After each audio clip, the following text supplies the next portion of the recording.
আসসালামু আলাইকুম বন্ধুরা। আশা করছি তোমরা সবাই ভালো আছো। আমিও ভালো আছি। এই দেখো আমার বাগান বিলাস, একমাত্র বাগান বিলাস। অবশ্যই একমাত্র না, এটা হচ্ছে বাচ্চা বাগান বিলাস। এর মাটা গেটে রয়েছে বড়। ডালগুলো যখন কেটেছিলাম তখন বেশ কয়েকটা পুঁতে দিয়ে এই গাছটাকে আমি বানিয়েছি। দুটি টবে রেখেছি যাতে ছোট হয় এবং ঝাঁকড়া করার ইচ্ছে ছিল। আমি ইউটিউবে বেশ কিছু বাগান বিলাসের চারা দেখেছিলাম যেগুলো থোকা, থোকা ফুল ফুটে ঝাঁকড়া হয় টবে পালন করে।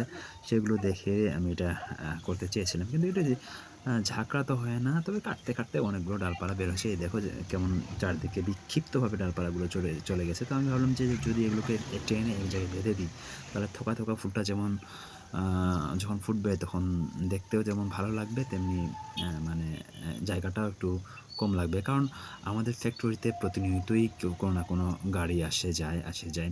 তো তাদের চাকার সাথে, তাদের বাতাসের সাথে এই গাছটা ঘষা লাগে। আবার হাঁটা চলার ক্ষেত্রেও বেশ কিছু সমস্যায় পড়তে হয়। তো সেই কারণেই এই গাছের ডালপালাগুলোকে আমি এক জায়গায় জোড়ো করে একটার সাথে একটা বেঁধে ছোট করে রাখার চেষ্টা করছি। এই দেখো এভাবে একটার সাথে একটা বেঁধে দিচ্ছি। আম আসলে বলব কি, আমার গাছপালা, ফুলের গাছ হোক আর পশু-পাখি, এগুলো নিয়ে থাকতে আমার বেশ ভালো লাগে। এই দেখো এরকম লুকটা হয়েছে। এবং চলো এর ১ সপ্তাহ পর যখন ফুলগুলো সব ফুটবে তখন কেমন হয়েছে সেটাও দেখে আসি।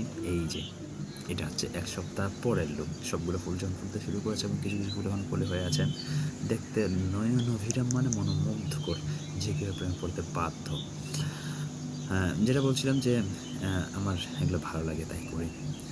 হ্যালো, অনেকজনের ব্যাক সাইড অনেক কিছুই দেয় যে কেমন ম্যানেজার, সবসময় এই সেই।